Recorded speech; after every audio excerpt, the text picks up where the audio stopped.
is about being accepted, about bullying, and being yourself. The moral of the story is accepting everyone, and everyone's different, and that's great. Not to judge people by their looks. I think the moral of the story is to be yourself no matter what you look like or what people say about you. The moral of the story is that you have to be true to yourself and be the person that you want to be, and you don't care what other people say.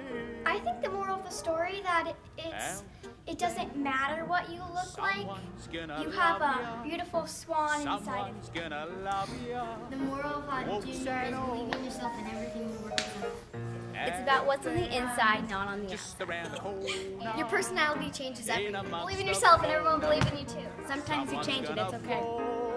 The moral of HONK is that confidence and what's inside matters more than what you look like. In my way.